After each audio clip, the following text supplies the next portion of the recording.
Hi, I'm Sachi, and I go to Muscatine Community College. And this summer, I had the opportunity to work as a research assistant here at Nahant Marsh. And my project this year was monitoring the populations of a local songbird species called purple martins, which are endangered in the state of Iowa. So these martins live in artificial housing nests. They actually do not make their own nests anymore. They live in artificial housing cavities. And the goal of my project was to monitor their populations by doing weekly checks on their nests and see how many eggs, hatchlings, and fledglings we had at the end of the season. This helps tell us how well the population is doing and if there are major threats that need to be addressed in order to preserve their well-being.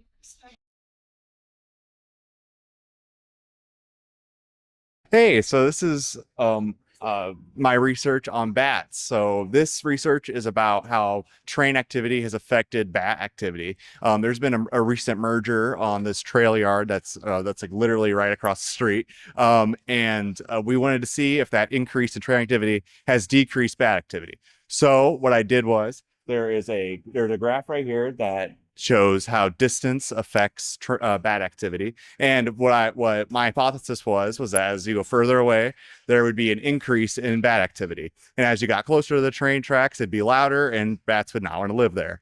Well, what we found out was that bats actually don't care. There's no effect. So the activity seems to not be affecting train activity does not affect bat activity, at least in this study. But there was a marginal decrease in bat activity. So that means that it is likely that it's from another source and not because of trains.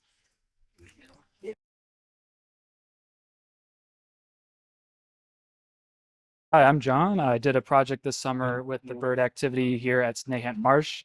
We wanted to get a good statistical analysis of the types of birds that show up, how frequent they show up, what activity levels they did, the variety of birds that we did, just so in the future, when we do more projects involving these bird populations, we could see when and where we're able to track down these bird populations so that we can get a better picture of what they are like in the park. So we can see that there's a pretty decent level of activity throughout the summer. They tended to show up in a lot of locations that we didn't really expect them, especially locations in the more forested areas, which you wouldn't expect because Nahant Marsh is typically known for its marshy areas. But we also got a lot of hits, species that we weren't really expecting. We had a list of rare bird species that we wanted to see if they had any preference here. We actually found a couple that we believe aren't just false positives from the computer programs, such as loggerhead shrikes and fish crows. So those will be really interesting if in the future we want to do more projects trying to analyze these rare bird populations, especially if we can find populations that are more endangered, either on a state or federal level, because that can be really important for conservation goals. So we found a really good, interesting range of variety and activity here at the marsh. And because of that, it's really able to provide this critical information as far as bird populations go, which we can use in the future. So, yeah.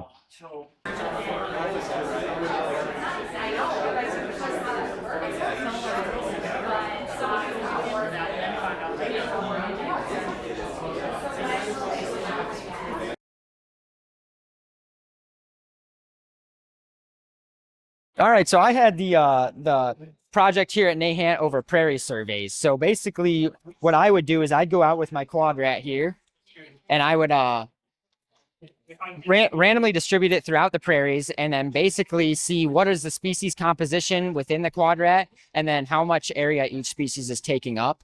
And then after that, I would get all the data for all the prairies that I took samples in, and I would basically calculate the diversity index levels of the prairies. And then also I would also calculate how many invasives were present and if they're at concerning levels or not. And so basically what I found was that the diversity index rating was very high in all the prairies.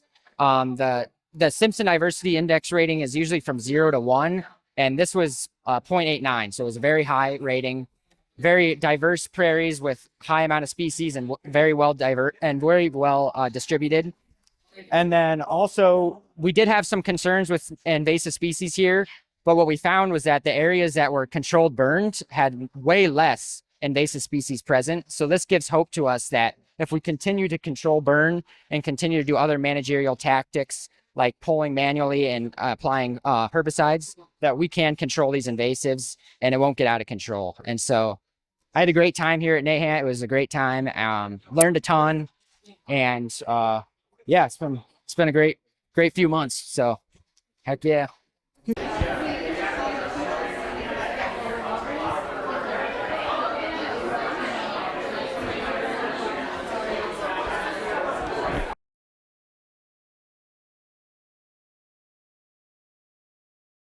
Hi, I'm Celeste Johnson. I research snake populations at Nahant Marsh. I thought I'd see if the increase of flooding and duration of flooding as well would change the species here. And there was actually some changes as far as the species and what we kind of saw as their behavior as well. Yeah, that's pretty much it.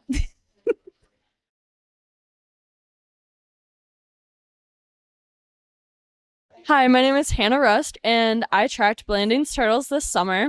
Blanding's turtles are threatened in Iowa and endangered in other Midwestern states. My hypothesis was that male Blanding's turtles would move across marshes more frequently than female turtles. But due to my small sample size of only 3 females compared to 6 males, I could not refute or support that hypothesis.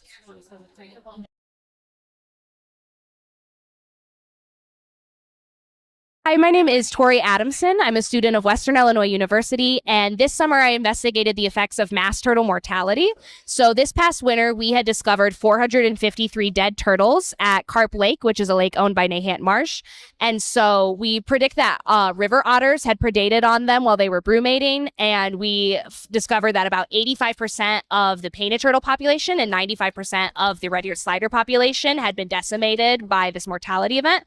So I wanted to investigate how the population demographics changed in response to this level of loss. So overall, we found that snapping turtles made up a much bigger percentage of what we had captured over at Carp Lake this summer. So there is a possibility that snapping turtles will just become the predominant species over at Carp Lake, and we will continue to see a slow die-off because of a lack of recovery ability of the painted turtles and the red-eared sliders. There is also a possibility of migration over from the main marsh to Carp Lake, and so that could solve issues of any genetic diversity or age structure or anything like that. So we do not have any known literature of what has happened with this in the past. So it's going to be very interesting as we continue to trap in the next couple of years, kind of what direction this niche gets filled. I'm actually going to be a sophomore at Iowa State up in Ames this year, and I'm currently studying environmental engineering. I love it. So this kind of fits right in with what you do. Yeah, it really does. It's awesome. Okay, so you're not quite done with your internship just yet. Not quite yet. But you've moved from the data collection side of it into kind of figuring out what all this data is. So let's talk about when you were in the field this summer, what were you doing? What was your day-to-day like? So water quality comes with a lot of implications and a lot of different tests we have to do. What I did this summer is I tested for phosphates, nitrates, nitrites, chlorides, turbidity, and a whole lot of other parameters that help us decide the overall quality of the marsh.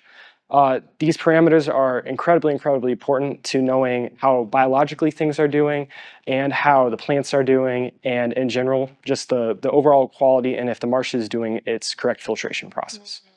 So how do you do that though? I mean, that sounds like a lot of work. So we actually have multiple different testing kits, anything from pH test strips to analytical field testing kits that we actually have to bring out and do some crazy stuff with them. And actually in the last 2 weeks of my job, I got to partner up with Augustana University, and there I got to use their lab with the help of Professor Kevin Geedy. Shout out to him. He was a very great help with that. But we used their lab, used their equipment, and it was really awesome.